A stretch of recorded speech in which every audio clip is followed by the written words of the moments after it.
Hello, everybody. Let me get this camera right. Let me know if any of you can hear me. Make sure everybody can hear me. Turn the volume up. Okay, so to take my glasses off. It is Tuesday night, 7 o'clock. Soul Essentials Healing. This is our healing hour. And what I wanted to talk to you guys about tonight was learning to control your thoughts.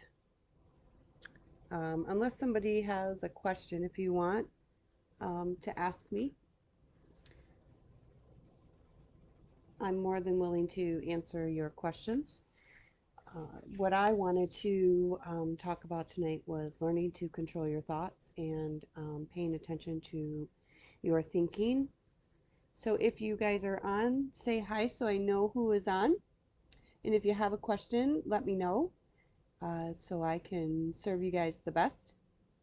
And like I've mentioned before in the past, I named this group Theme for the Day because often I found that there was a theme for the day that would come up as I was talking to clients. One of the themes that seems to be coming up this week is learning to control your thoughts and learning to maintain your emotions, maintain your vibration, maintain your thinking patterns, not getting sucked into a negative thinking pattern and letting that kind of spiral you down, um, and noticing when you are having that negative thinking pattern, noticing when you're in it and when it's starting to take you over and pulling yourself out of it quickly. Um, I have a couple clients that I can think of that I work with that they do okay for a little bit and then they get off track. And every time they get off track, what I've noticed is that it's because they started a negative thinking pattern and they didn't catch it initially. They didn't stop themselves. Um, they didn't pay attention to their thinking. They didn't, in a sense, be mindful of the types of thoughts that they were having, and they let the thoughts take them over and take control. And then once you have the negative thinking, then of course it just gets worse. I'm gonna turn that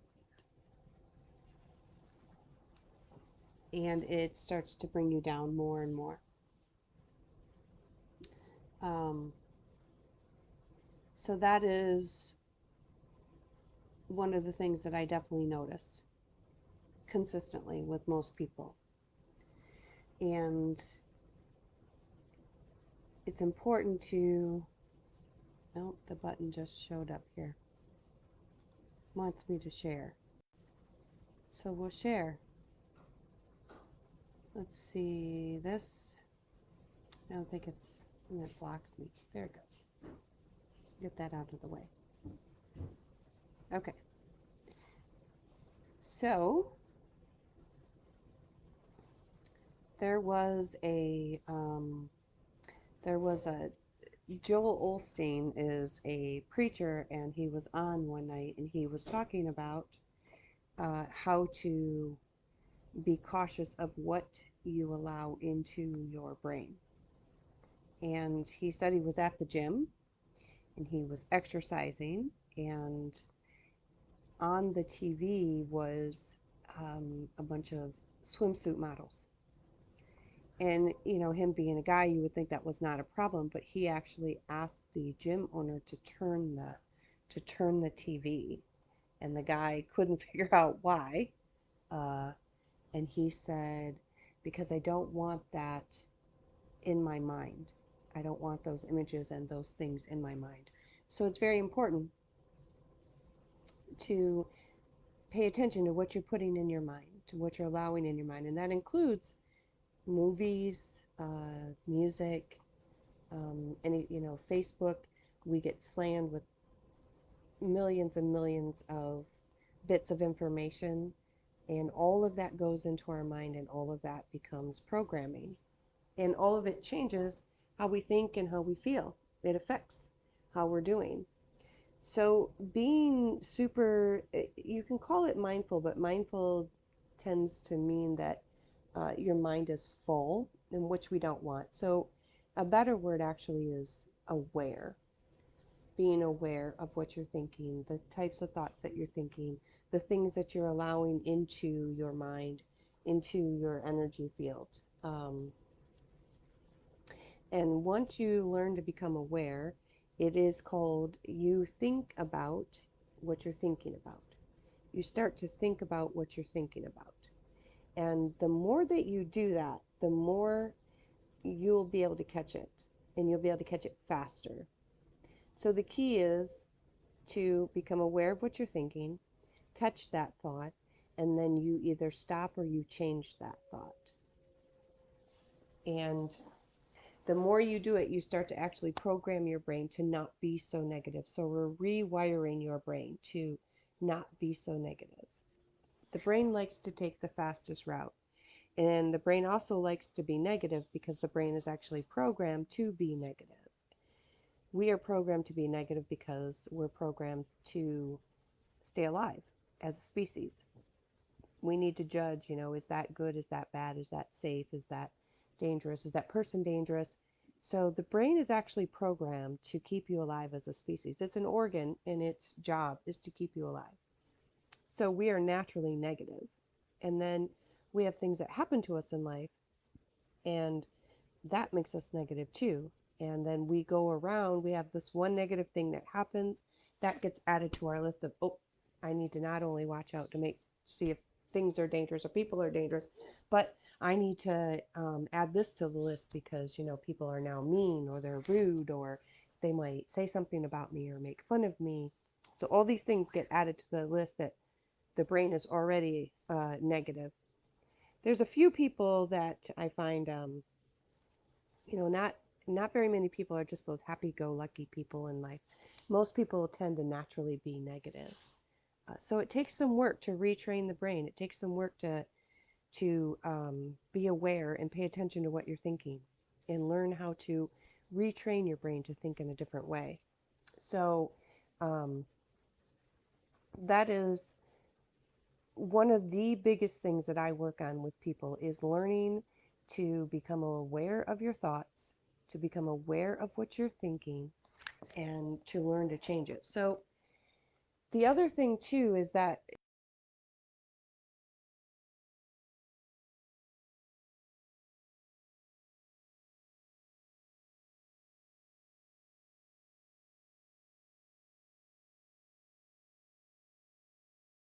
is, is that cup empty or full? We need to be able to judge that. We need to judge whether something is hot. Is something, if you're cooking, is it almost done?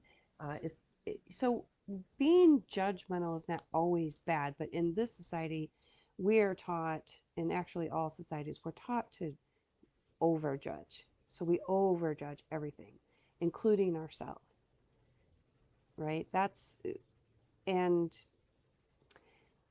so as we are going through our life, we're taught to judge, and then we go into a school system where we are judged, and then we're at home and we're getting judged again. Am I as good as my sister, or am I better than my brother?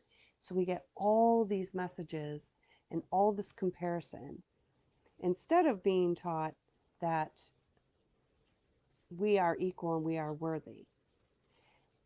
We're taught to judge in almost every facet of our life. And then what happens is we internalize that. We start to turn it on ourselves, and we start to judge ourselves. It's amazing to me. I find people judging themselves more. It's like they pick up where their parents stopped, or they pick up where the school stopped, or their friends where they stopped. Maybe their parents aren't judging them anymore. Maybe their parents aren't even around anymore, but they're still judging themselves. So we are taught to be judgmental, and then we go into these judgmental environments, And then we learn to judge ourselves. We're learned to judge everything else and ourselves.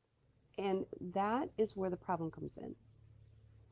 Because if I have an opinion of you and you had a solid inner base, you had a solid self-esteem, you had a good idea of who you were, and you liked who you were, you wouldn't care about my opinion. It would not matter to you. It would just fly right off of you. Wouldn't phase you a bit.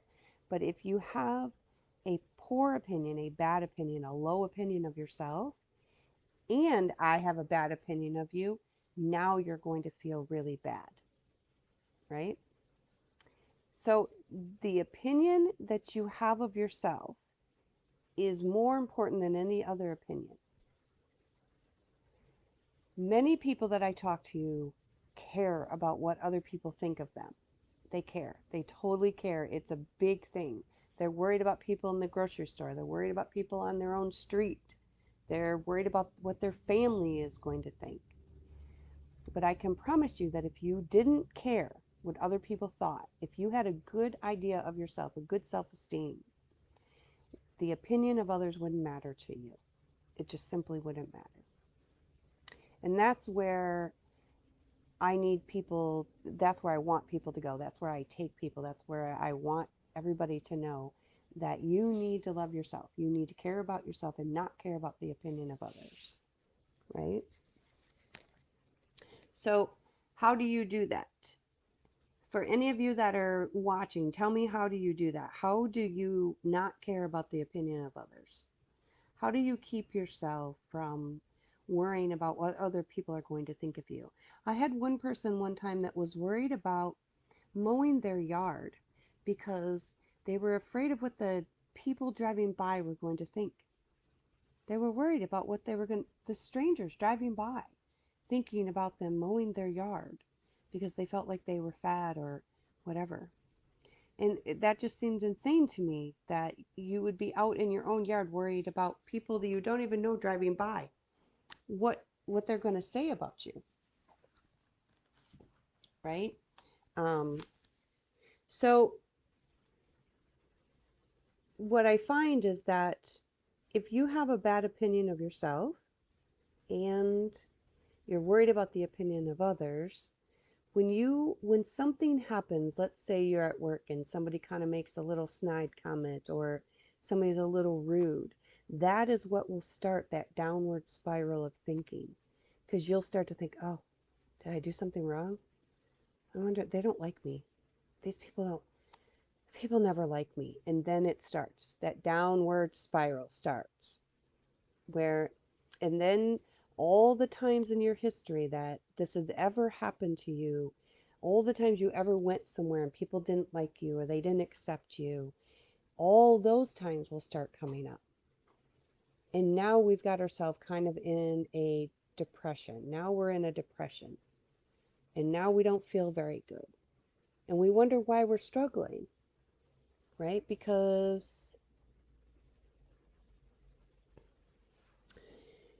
Okay, so because we allowed the opinion of others to come in. So you start out in your life, we start learning to judge everything, and part of that's okay because we do need to judge whether the cup is full or empty. Part of that's okay, but we take it way too far. It's taken way too far. And then we go to school and we're judged in school all the time, every day. And we're all competing to get that gold star in school, to get the best grades. I had one child I had to go pick up from school because they were having a panic attack over whether they were going to pass the ACT test for college. And this is in the middle of high school. What, they weren't even getting out of high school yet. And so I picked the child up and I said, hey, what were you thinking? Nothing. I said, well, you're thinking something because you're having anxiety and you're having a panic attack. So you're thinking something. Well, it turns out they were worried about passing that test for college and they had 2 more years of high school left. So what are you doing? Why are you? Because the school was pushing it and pushing it and pushing it. Oh, you got to do good. You got to do good. You got to get the best grades, right? So we go into these environments that judge us, and measure us, and are we good enough? Do we measure up? We also have this issue with our families, with our moms, our dads, with our jobs. And then again, we start doing this to ourselves. Okay. So we also we learn through association. That's one of the ways that we learn. So my best example of this is my grandson. 2 years ago, he was here, and I don't remember, I think I might have been watching him. So he's standing at the front door, and across the street from me, I have horses. There's a guy has horses across the street, and the horse comes. They come up to the fence. I'm not sure why they do that. They come right to the fence, right where the road is. You would think that they would stay in the back, where it's like calmer, but they come right up to the road, and that's where they hang out. Well, Asen was at the door, and Asen makes a noise, and he says, "Moo." And I said, "Oh no, Asen, that's a horse." "Moo." And I said, "No, no, Asen, honey, that's a horse. It's neigh. It's not a moo. It's a horse." He said, "Moo." Why did Asen do that? Because we learn through association. Everything with four legs is a cow to him. That's where you get kids where everything is a truck. Four wheels, everything is a truck. We learn by association. We put these associations together, right? So as we're going through our life, we make these associations, and our brain is wired to look and make these connections. Okay. So if you're getting negative messages in your childhood, in your schooling, with your parents, with your friends, teachers, your brain is wired to go out and to make associations with that in your world. And it doesn't even have to be really full associations, or maybe they're not even uh, fully connected, but your brain will say, "Oh, yep, see, nobody likes me." You could go to a restaurant, and let's say that the you know wait staff is a little rude to you, and that will be an association. "Oh, see, people don't treat me right. People don't like me." We make associations. Our brain is wired to do that. Your job when you get older, and one of the things that I work with people is to stop making those associations, to stop making those assumptions, to break that pattern in the brain. That's what we're doing. We're breaking that pattern of that negative thinking, of that negative association. Okay. The awareness that I'm having this thought and I'm associating it with a negative thing. But is it a really negative thing? Because you have to remember, humans are notoriously selfish, and notoriously not selfish, but self centered. They're kind of selfish, but they're self centered, where we tend to think everything is about us. It's not. It's not about us. The the wait staff girl, the girl that's waiting to seat you, she's had a long day. She's been there all day. She's been standing on her feet for over half a day. And maybe her manager just came up and said a few words to her. So when she gets to you, she's not in that good of a mood, right? She's not very happy. And but we take that as, oh, she's not liking us, instead of realizing that people act how they feel, and it really rarely has anything to do with us. Actually has anything to do with us. So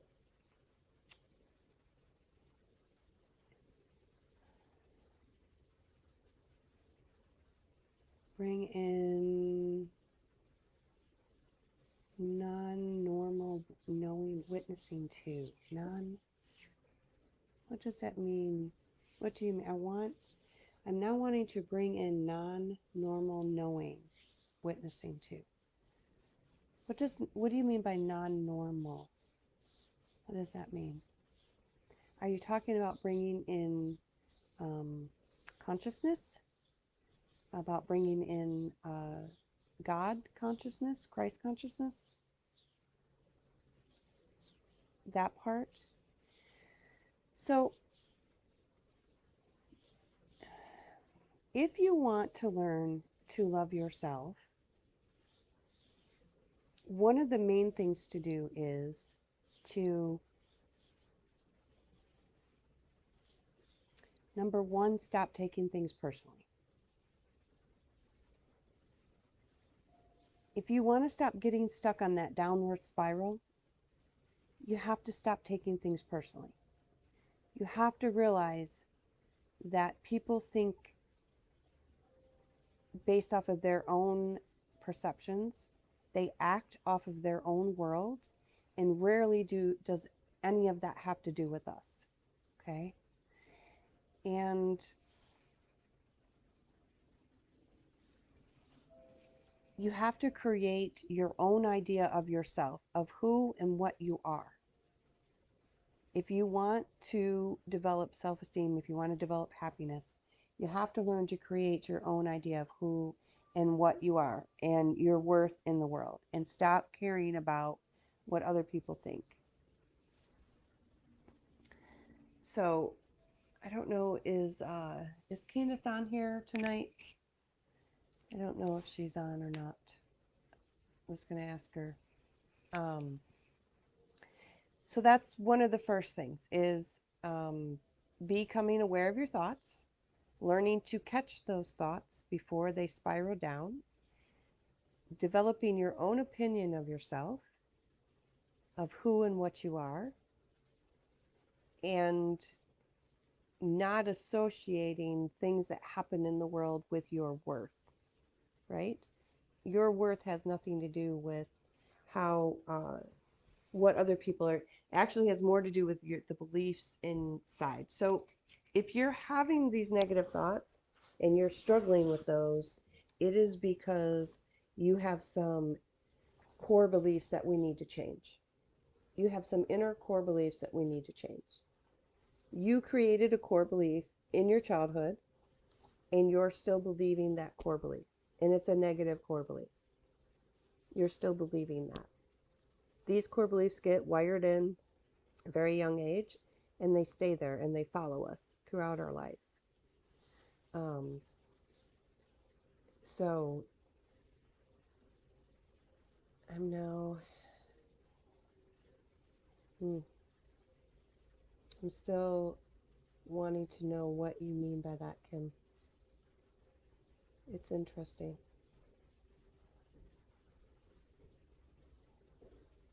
So does this make sense to you, Darcy?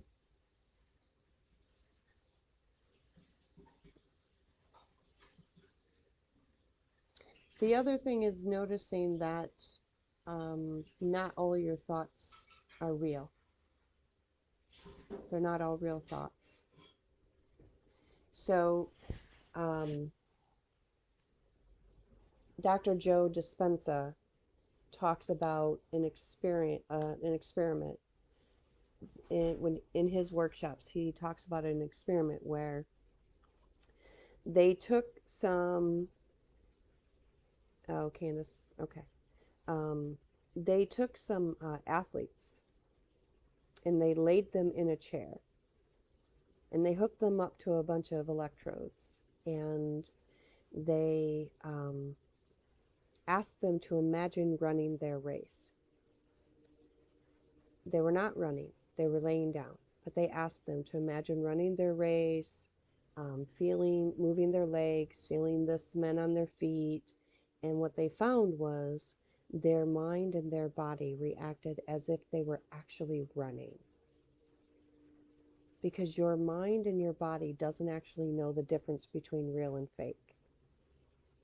It doesn't actually know the difference.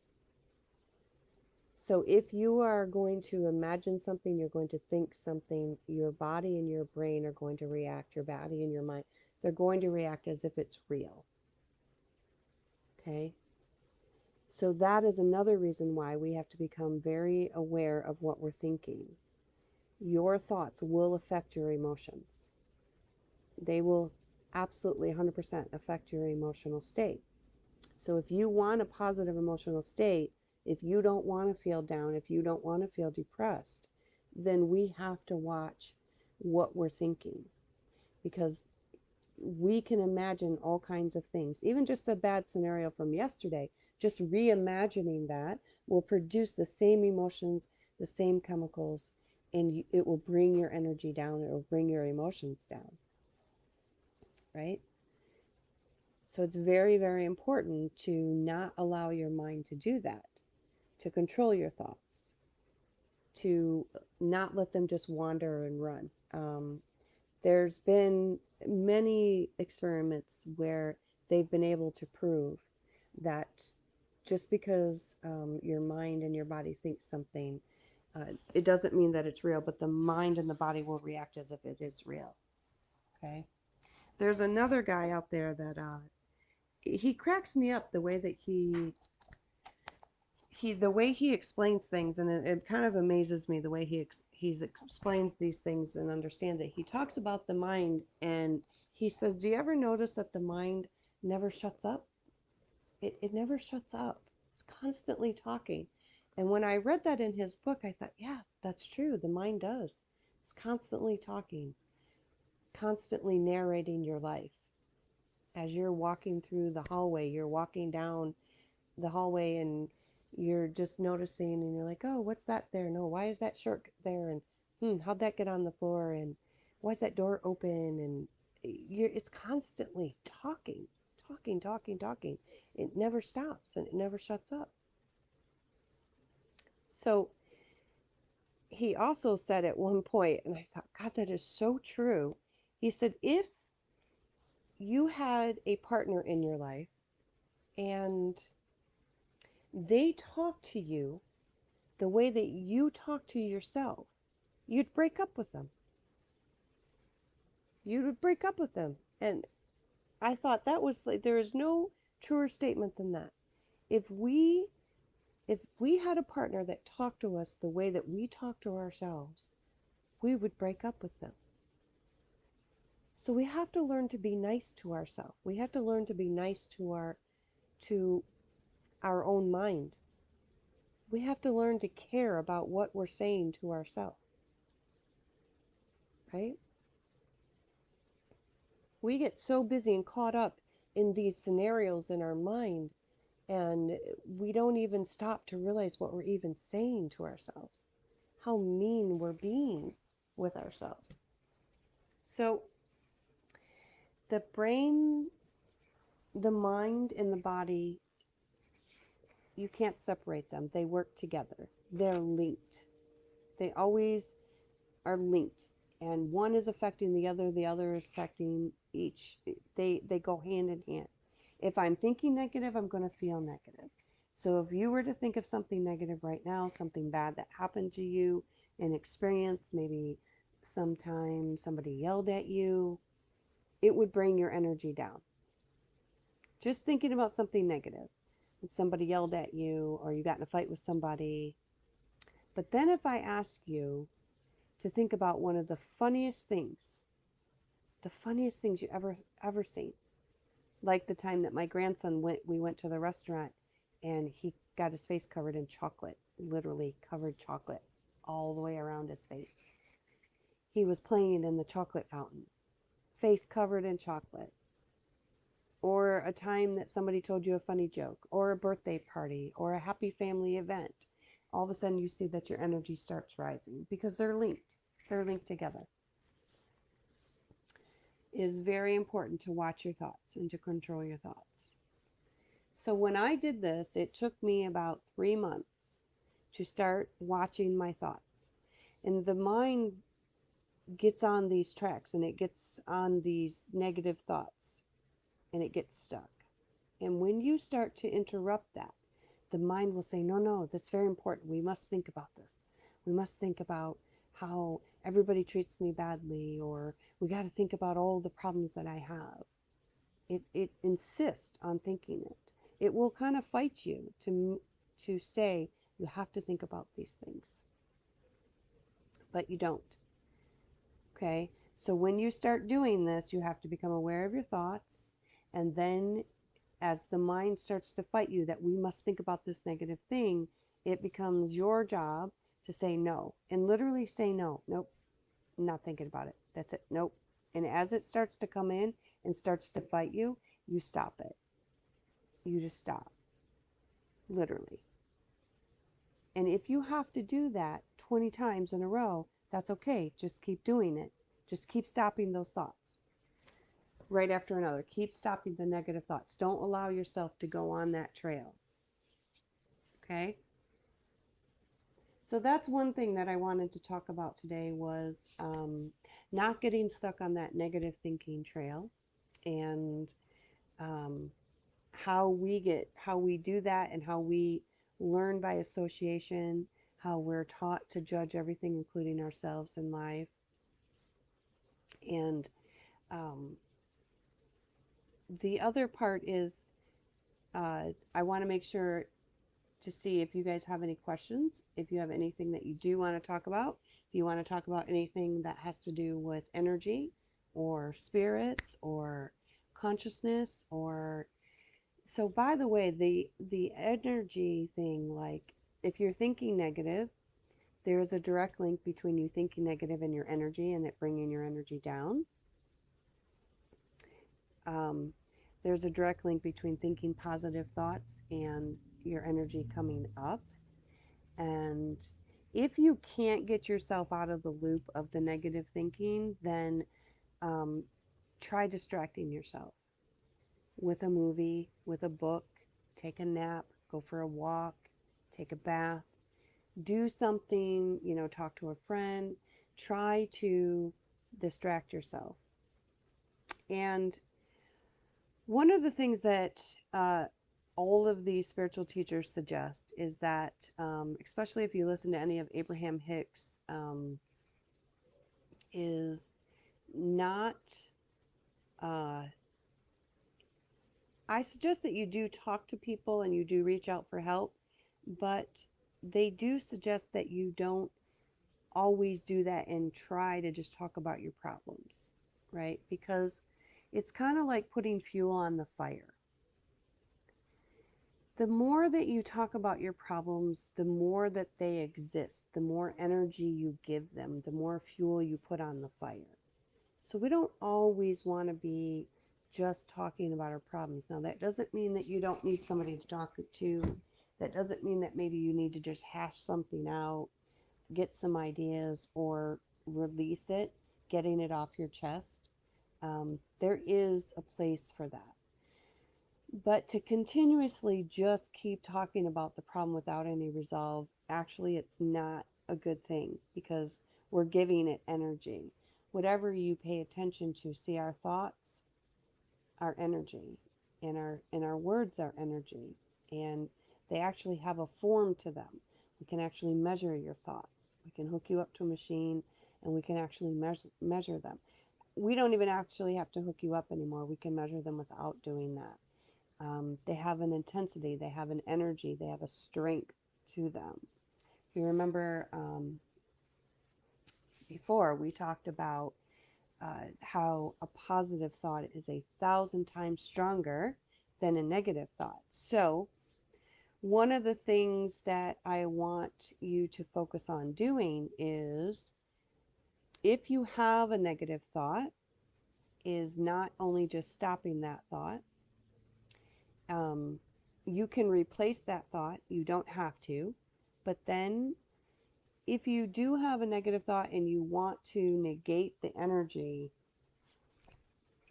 you can think 3 positive thoughts. The suggestion is to think 3 positive thoughts, because what that will do is it will put your brain on a different path. Neurologically, it'll put your brain on a different path if you think of 3 positive things. Okay? Um, So you have the negative thought, and then you make yourself think of 3 positive things in your life. Even if they're simple things, they could just be simple things. Maybe you just have, maybe you have a dog or a cat. You can just think about them and you think they're cute or they're adorable. You can do that. So it is a practice, it is a way of resetting that energy and also negating that negative energy that we just put out. Okay? That is something that you want to do. Raising your um, vibration and energetically, this does help. The other thing is realizing that everything has a purpose and everything has a place, that there's a reason for things in life. There's a reason why things are happening in life. So, even in my own life, if a pattern is repeating itself, it's because I haven't pulled out the full lesson in the pattern yet. But once I learn the lesson, once I figure out the lesson that's in that, then I can move past it. Then I can stop that pattern. So um, I have some clients that I work with that the patterns seem to be repeating themselves over their lifetime. Uh, and what I find is that it's because there's always a core belief hidden in there that they haven't fully learned the lesson from that core belief. They haven't fully learned. Um, so one of the patterns that I find a lot is not being worthy, not being good enough. And what happens is in our relationships, we will continue to get these relationships where we have to prove our worth to people because we haven't learned that lesson yet. We haven't figured out that we don't need to prove our worth to anybody. We don't need to do that. You already have worth. You don't need to prove your worth. You don't need to be good enough for others. You are already good enough. And if you're having to prove yourself or feel like you're having to prove yourself, um, you have to check inside and say, why do I not feel worthy? Why do I not feel good enough? Now, if you're with somebody that's making you feel that way, then we need to consider, how did I get with this person? How did I get in this relationship with this person that makes me not feel worthy? And it always goes back to a core belief. Always goes back to a core belief of not being worthy, not being good enough. When you decide that you're good enough, when you decide that you have worth, that's when the shifts will happen. That's when the changes will happen. When you stop trying to prove to everybody else how good you are and how much worth you have, and you become happy with yourself and say, you know what, I'm good enough. I am good as I am. I'm worthy. I have worth, and I deserve to be treated well. I deserve love. That's when the shift will happen in your life. Okay? That is when the shift will happen. So if you have patterns that are showing up, you want to ask why. Why do I have these patterns? What's going on with me that's causing these patterns in my life?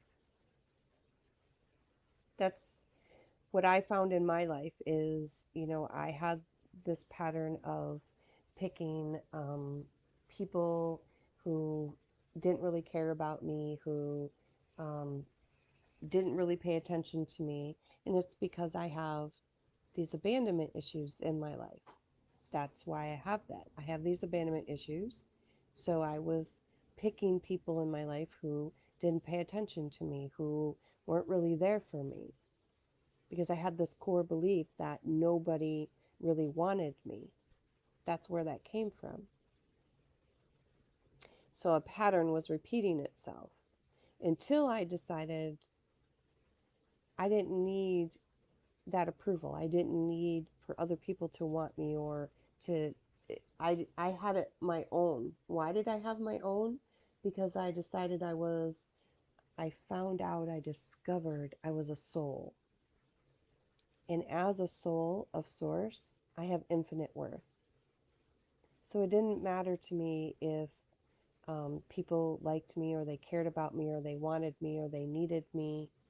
Not that that's not, a good thing and that it's not nice. It's that I just didn't need it anymore because now I knew I had infinite worth. I know I have it now. And I don't have to do anything to prove it. It's already there. And now I go from that spot forward. You see, as a soul of God, I already have infinite worth. So I don't have to prove anything to anybody. That doesn't mean I don't try. That doesn't mean I don't do a good job. That doesn't mean that that doesn't mean I don't like relationships. That doesn't mean that I don't like somebody caring about me. But I'm not looking for it to be proven anymore. Okay, there's a difference when you realize who you are and that you're a soul and that you have infinite worth because you're a source of God. You don't seek it out in the physical world anymore. You know it, and then you lead from that spot. And it also, because I know that I'm a soul and I have this infinite worth, and I'm not seeking that validation from others anymore, um, it puts you in a space of peace, of calmness, of okayness. I'm in this space now because I'm not looking for anything from you.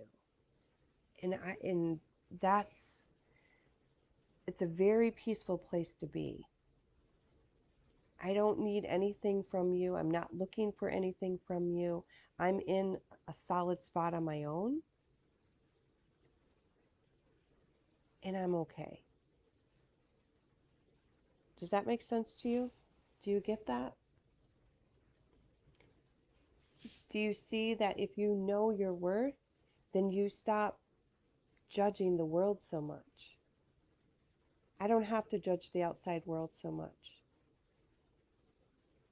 because I'm not searching, I'm not seeking, I'm not looking. I just know, and it's okay. You can be where you are, and I can be where I am. You can be at your level, wherever that is. Your level might be higher than mine as far as consciousness goes or whatever. Um, Not that people are higher or lower, but you know what I mean. You can actually be more evolved than me, maybe. And that's okay too, because I'm not looking for that approval. I'm not seeking that anymore because I know that I have infinite worth. It's just a matter of, where are you on the journey? And we're all at different spaces, but wherever you are on the journey, that's where you're supposed to be because that's what you're supposed to be learning right now at this point. So wherever you are on the journey, there's also a forgiveness like, oh, well, I should be farther along on this journey and I should be more evolved. No, you're exactly where you need to be because you have certain lessons that you're supposed to learn. And we all learn them in our own time. Things click all in our own time. And that's exactly where you're supposed to be. Um, I'm I'm super happy that you needed to hear this today. And that's why I keep doing these lives, and I'm going to keep doing them. Um, and I want to make sure that this makes sense for you, that you really understand this. But I cannot stress enough that as a soul, okay, you have to really start understanding that you're a soul on a journey. You are not a human accomplishing goals. It's not what we're doing, okay? That's not what we're doing here. Should you have goals in life? Yes. Should you try to do something with yourself? Sure, you should. Because people feel better when they have purpose. People feel better when they have a job, when they help animals, because that's what they love. They feel better when they are a nurse because they help people get better. But we're not here to accomplish human goals. That's not what we're here for. We are here to evolve as a soul. That's what you're here for. That's what we came here for. It is not about how much money you make, what job you get, how much money you make at the job, how many hours a week you work, how hard did you work, how long did you suffer at your job. That is not what we're here for. Okay? We are here to grow and evolve as a soul. We're here to learn to love ourself unconditionally. That is the goal. To learn to love ourselves and others unconditionally, completely unconditionally. No judgments, no requirements. Now, does that mean that we don't ever care about what we do? No. Does that mean that we just go to work and we just don't do our job and we do a crappy job? No, that's not what I'm saying. Because actually, that wouldn't be loving yourself.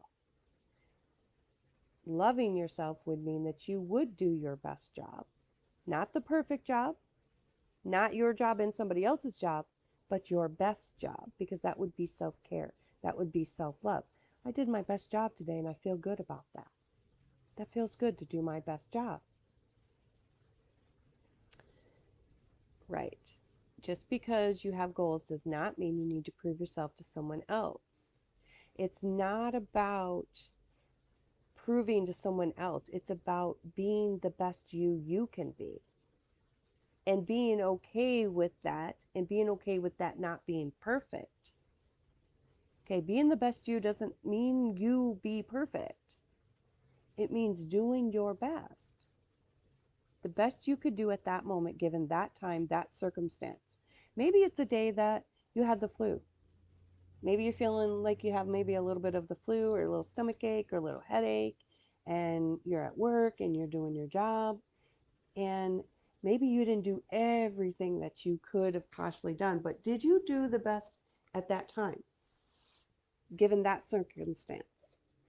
Seeming that you had a headache that day, or your energy was just off that day, or down. Maybe you were having a retrograde, a Mercury retrograde, right?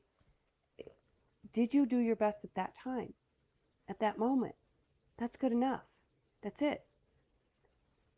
Stop putting those requirements on yourself. Stop putting those judgments on yourself. Did you do your best at that moment? Then that's exactly where you need to be. And that's exactly where you need to be at a soul, is just learning to love yourself as you are, who you are. Does that mean we don't ever make improvements? No, we make improvements. I currently have an improvement I'm trying to work on right now with myself, with somebody in my life. We have to make improvements because that's the journey of the soul, is to work on getting better or creating a better you, but not pushing that and not feeling bad because, oh, I should be over here like this other person. No, you should be exactly where you are with what you have and what you know. You should be exactly where you are. Self love, self forgiveness. That's the goal. That's the only goal in life. Really. That's ultimately the only goal that we're after. That's the only thing God's source is looking for. It's the only thing the universe is looking for. That's the only thing the karmic wheel is looking for, really, is self love. So try to take in what the talk about was today. And if you can learn one thing, it is that you have infinite worth. And the other thing is, stop being mean to yourself. Stop being mean to yourself. Stop the judgment and realize that you have infinite worth. Infinite. And you have infinite worth wherever you are on this path. Okay? So that is the talk for today. And I will be back next week. And I do want to, I've been thinking about coming on an extra day so we can do some talk about energy, and soul and spirit and psychic and all of that stuff. Yes. Hi, Melanie. Hi. Self love is the only thing we can control. That is, you're absolutely right.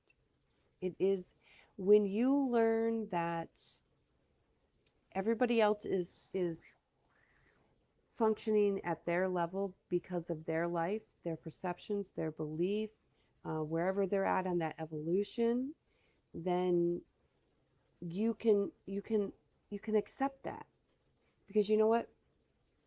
I look and I say, I was there. I was there once.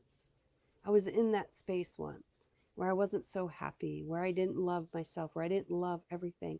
And that's okay. And I can let you be in that space and I can be over here and I can be okay with that. And you know what? I can also hope that at some point you're you will evolve. Whether you do it in this lifetime or the next one, you will evolve and you will get there. It's okay. I can be here and you can be there, right? Um, so yeah, I self love is so vitally important, and that's primarily what I speak of and that what I teach and what I talk about all the time. Is learning to love yourself and to stop that critic, that inner critic, and that judge, which we do. We do that. So I will be back next week, but I did want to, if any of you want to put in the group, I do want to get on and talk about some energy, I think. I've been wanting to come on and talk about energy or psychic ability or any of that because as you know, I do the hypnosis, I do the past life regression, I do the psychic medium, I do the energy healing, and I've been wanting to do some talking about that. Um, Not just geared towards this. This is more goes along with my program that I have where I teach you to love yourself. Um, I want to do some more stuff on the energy. So put in the group about the energy, things you want to know about that, and let's do a talk about that. Darcy, I know that you probably have some ideas about it. Yeah, let me know. And if you want to learn more about the self love thing, I do have the 3 month program that I'm offering. You guys can reach out to me on that, and we can talk more about that as well. But I'd love to do some energy stuff too. So Darcy, give me some ideas in the group about what you want to talk about, and we'll bring that up. I know that Amanda has and she has some questions about maintaining your energy and maintaining your vibration, um, things about that too.